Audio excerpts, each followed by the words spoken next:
need to take the tape off. It's like bothering me. But okay.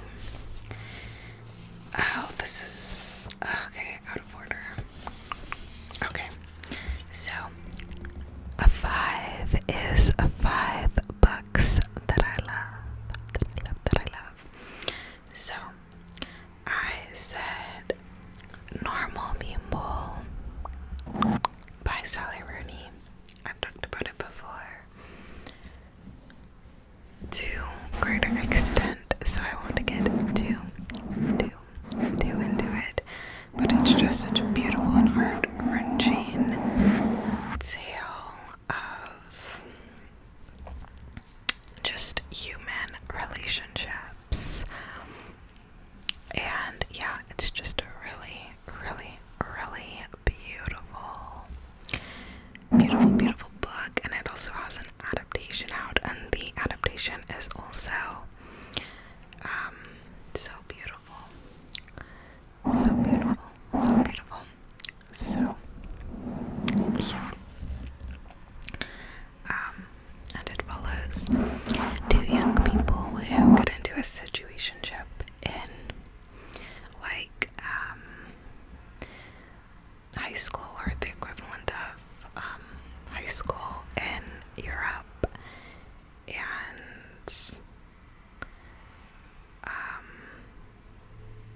is it called college there?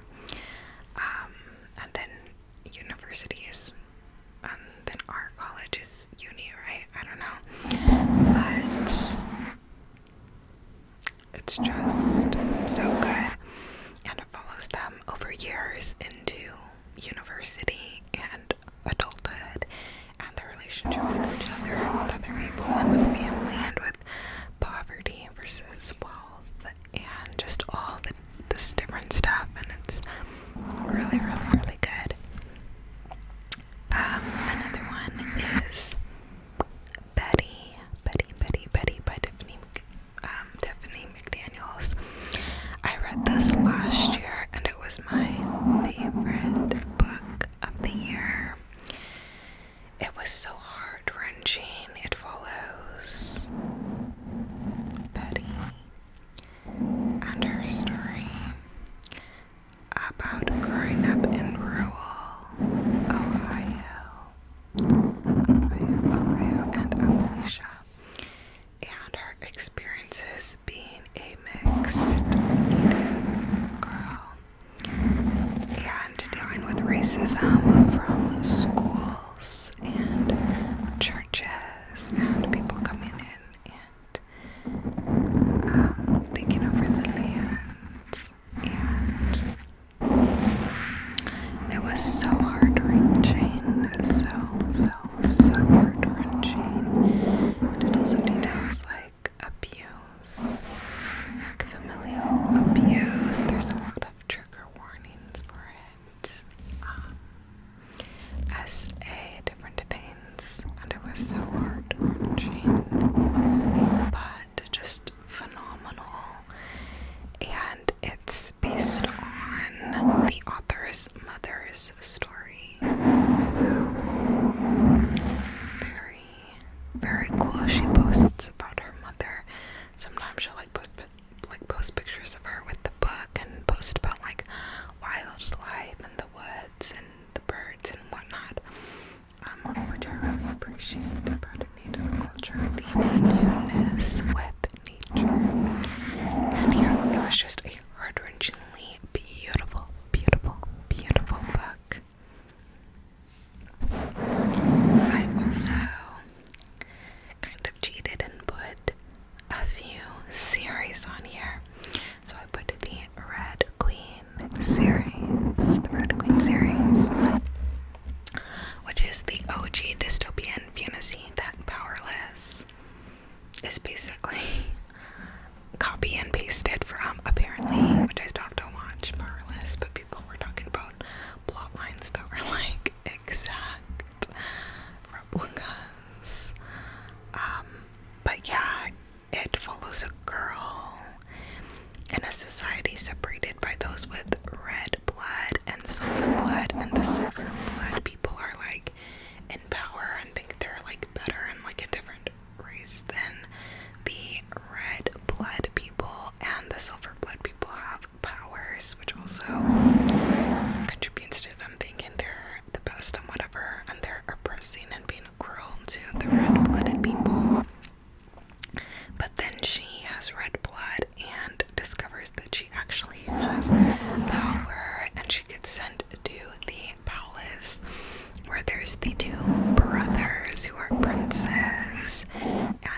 love triangle, and she's trying to make things better for Reds, and there's a revolution, and it's a whole thing, and it's really good. I've read it probably like a handful of times, the series, and it's so good every time.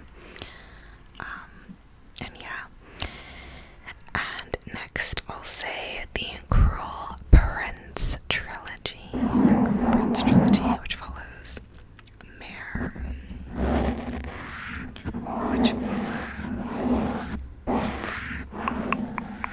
Which did I just say Mare? What?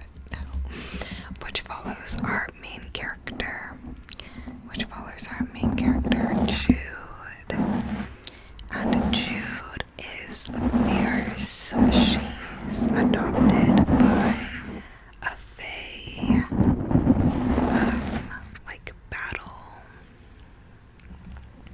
general who killed her parents. She's adopted by him at a young age and grows up with the fae being looked down on and bullied for being a human.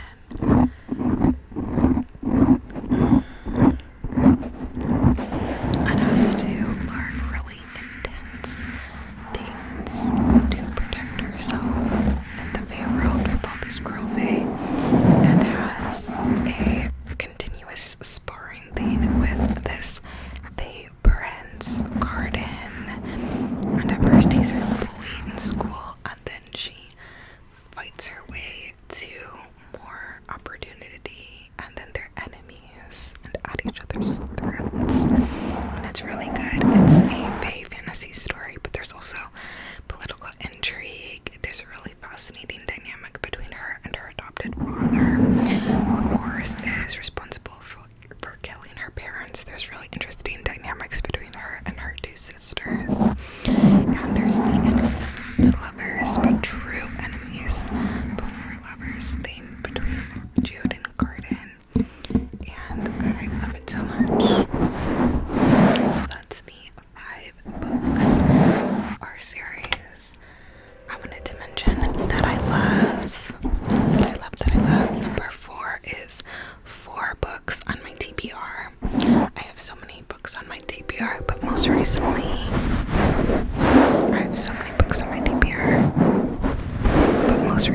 I would say Catabasis by R.F. Kwan. This just came out, and I'm gonna be itching to buy it and read it. I think it takes place with a student having to go to hell to get a good grade or something, which R.F. Kwan does. Dark Academia, really good, like in so I'm so curious to see where this goes. I also have Dracula on my TBR, which of course is a classic. You know, the classic vampire tale, and I've been really into vampires lately. I'm listening to Interview with the Vampire currently, and I'm planning on reading New Moon, the second book in the Twilight series, soon. Probably this month, honestly. I also have The Poppy War on my TBR, which is also by R.F. Kwan. This has been on my TBR for such a long time, but I'm not prepared because I know it's supposed to be emotionally devastating, and I'm not in the mood to deal with that right now. And I also have Red Rising on my TBR, which is like a sci-fi, go to Mars, everything's not what you think type series, I do believe. And it's also supposed to be devastating, so I'm not emotionally prepared for that either. Number 3 is 3 books that I always recommend. I would say Legend Born for fantasy. I've really been recommending that a lot this year, because this series is just getting better and better, and if you really like fantasy, I'd say get into it. I would say Shadow and Bone. I used to recommend this like my first 2 years getting back into reading, because I felt like it was a pretty easy to read, easy to get into fantasy, and it does have an adaptation on Netflix, which I thought was fantastic as well. And it has like a dark shadowy prince and interesting powers with the Grisha, who are like witches, and yeah, it's just very interesting in my opinion. And I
So I'm like so into the summer camp